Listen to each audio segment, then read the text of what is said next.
here at the UCS Spirit National Pole Vault Summit, adding to the legacy for Hana Moll and Hana Moll. So many special memories tonight, and we're going to add another one to the list. Ladies and gentlemen, they were signing people's foreheads. That was a new one. Yes. I don't know why people want that much. I don't know if it's going to rival a 15-foot clearance or a 15-7 attempt, but you know, it all gets filed somewhere, right? Yeah, I just hope it eventually comes off their forehead. I hope it comes off before tomorrow. Yes, absolutely. Or either that or like it glows or it's neon or something like that. Inspires them, yeah. Absolutely. But let's get down to what we all came to see, which was really high quality clearances at 15.3, 465, and very exciting attempts at 15.7, 475.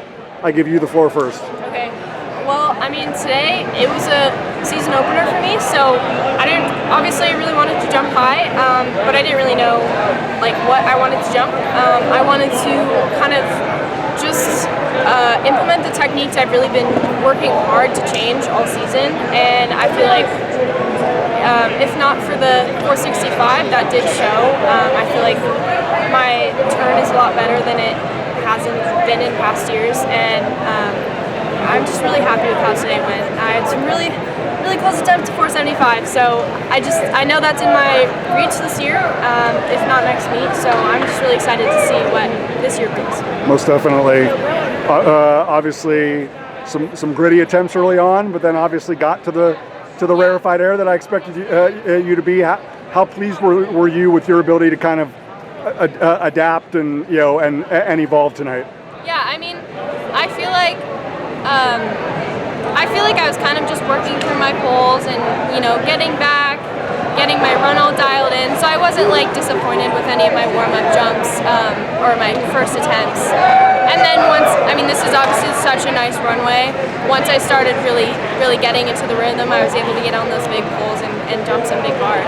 I'm so appreciative of both of you highlighting the runway. Yeah. Obviously, this is not the same runway that it was, when we saw 15-foot history. Like, when you walk down on the floor and you see this kind of runway, how excited does it make you? Oh, I got really excited. I mean, this reminds me of Albuquerque. Yes. Albuquerque is also a really nice runway. Yes. So I was just super stoked to get on it, run on my long run. You? I'd say arguably one of the best runways I've ever jumped on, especially indoors. Yeah, it's really fast, really wide, and I was about 3 feet back on my run than I normally am. So I so thoroughly appreciate both of you talking about everything that we haven't had the blessing of seeing, that the two of you and Tim and Toby and everybody are working through, at home, but then to be able to come to Reno and showcase that, like, everybody always wants to celebrate the clearances for both of you, but the fact that what I hear both of you talking about on January 17th is still very process oriented. Like, we know that what the end game could be, and I'm sure what's in your hearts and in your minds what you want it to be, but but how important is it to still stay day-to-day process oriented? Yeah, I mean, it's really important for me, especially leading up to competitions, but also in practice for me. When I'm, day before or even before competition, I noticed this year, I was kind of just getting really nervous and, expending too much energy on like, what if? And I think once I stepped on the runway during warm-up, I was like, I just really need to remind myself, it's like, I just want to focus on my cues, and that's all I'm going to focus on, and then immediately I just felt like a sense of relief. And I think taking that lesson from this meet and carrying that forward to future meets this year is going to be really, really valuable. From the aspect of like it's competition, and both of you love competition as any two athletes I've ever met in any event, but also just realizing that it is only January 17th. The goal is to get to March in Virginia Beach healthy, and then the goal is to get to outdoor NCAAs, and Lord willing, health providing Japan, healthy. So just is this right in line with what the two of you and Tim and Toby believed you should be right now? Yeah, I mean, training has been going really well for me, and I think like this is pretty much exactly what we kind of expected.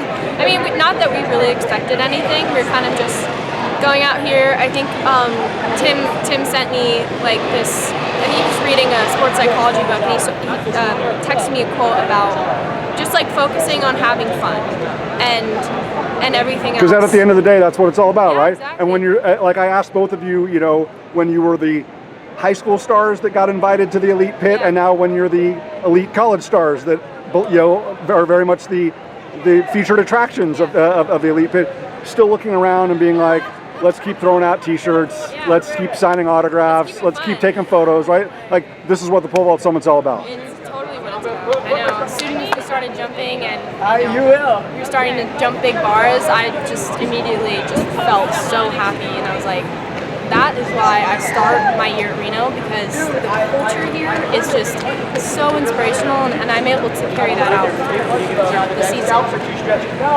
Last thing, because we all like manifesting things and putting it out in the universe, because it's all good energy, right? The amount of people that came up to Tim tonight and said, you have two 16-foot vaulters. Once upon a time, you know, the holy grail was to get to 14, and then it's to be the first woman to get to 15.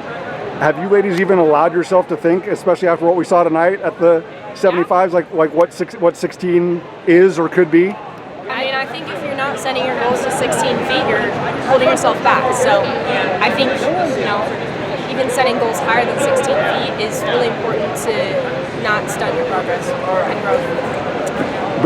But just the little details that only the two of you know and only Tim knows, like, is it affirming tonight when when you have those attempts, especially at 75? Yeah, I mean, I think I felt really good at my bar over 65, and that was a PR. Like, I felt like I had a lot of room to spare.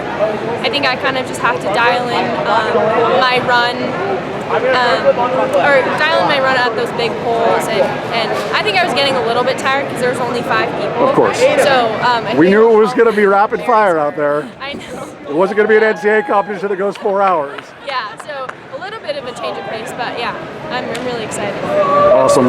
Always excited to see the both of you healthy, happy, thriving, and can't wait for an awesome indoor season, but an even more legendary outdoor season. Amanda, Hannah, congrats. Thank you.